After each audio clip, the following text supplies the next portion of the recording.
नमस्कार, मैं हूँ आपके साथ अर्पित बड़कुल और इस वक़्त हाल ही में जो हुए लोकसभा चुनाव में हुआ जो मतदान है, मतदान में काफ़ी जो परसेंटेज है उसमें गिरावट आई है। लेकिन इस बीच जो आने वाली सरकार है उसको लेकर जो हमारे कुछ युवा साथी हमारे साथ मौजूद हैं, उनसे हम सीधी बात करते हैं आखिर आने वाली सरकार से वो क्या अपेक्षाएँ रखते हैं।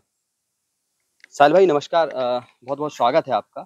और जो रोज़गार के क्षेत्र में है, आने वाली सरकार का गठन होना है, जो विस्तार होगा, जो नया मंत्रिमंडल का विस्तार होगा, नए मंत्री बनाए बनाए जाएँगे, तो उनसे क्या अपेक्षाएँ रखते हैं आप रोज़गार को लेकर? देखिए, मेरा मानना तो ये है कि देश में राम की बात तो बहुत हो गई, अब रोटी की बात भी हो जाए।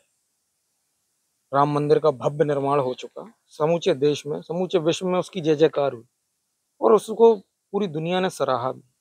परंतु आप हमें ये बताइए कि राम मंदिर के निर्माण में जितनी लागत आई और राम मंदिर में जितनी निर्माण की सामग्रियाँ आई, क्या उस लेवल पे सरकार ने रोजगार की कोई व्यवस्था की देश के अंदर? क्या युवाओं को रोजगार मिला? क्या भर्तियाँ निकाली गईं? क्या कोई ऐसे अवसर प्रदान किए गए? कितने देश के अंदर एम्स बनाए गए? कितने मेडिकल कॉलेज बनाए गए?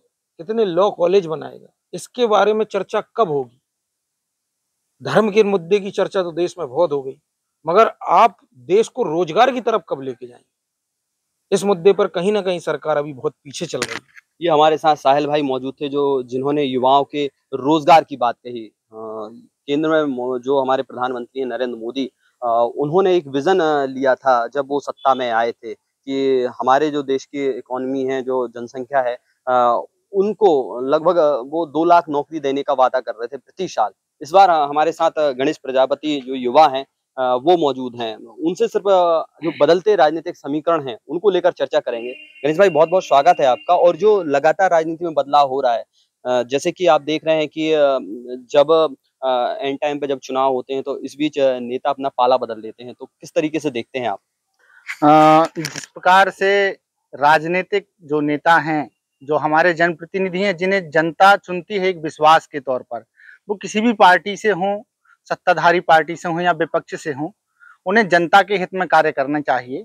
जैसे कि वर्तमान में हम देख रहे हैं कि जैसे-जैसे चुनाव नज़दीक आए और नामांकन भरने की बारी आई, तो नामांकन के अंतिम दिन तक प्रत्याशियों ने अपने नामांकन वापस लिए हैं। तो ये वापस लेने की वजह क्या है? जनता उन्हें व्यक्तिगत तौर पर पसंद कर रही है या किसी राजनीतिक दल के रूप में पसंद कर रही है, ये उनके ऊपर निर्भर करता है। अगर व्यक्तिगत तौर पर उनको जनता पसंद कर रही है और वो किसी दूसरे दल में जा रहे हैं, तो ये विचारणीय विषय है कि वह दल क्यों बदल रहे हैं? जिस दल ने उन्हें कुछ दिया है या भविष्य में पूर्व में कुछ दिया है या भविष्य में कुछ देने वाले हैं।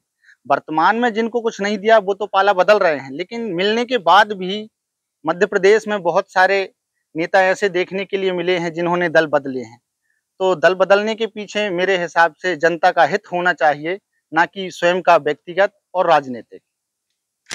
ये हमारे साथ चर्चा करने के लिए गणेश प्रजापति मौजूद थे, जिन्होंने सीधा दावा किया है कि वफ़ादारी, कहीं न कहीं वफ़ादारी भी राजनेताओं को दिखानी होगी। भले ही पार्टियों से उनको कुछ भी मिला हो, लेकिन अंतिम परिणाम जब ख़ासकर ऐसी घड़ी आती है कि जब एक राजनेता और ख़ासकर पार्टियों को उनकी ज़रूरत होती है, तो एंड टाइम पे जो राजनेता हैं, वो अपना पाला बदल लेते हैं। शायद किसी प्रलोभन में या फिर किसी के दबाव में। अर्पित बड़कुल, तमोह।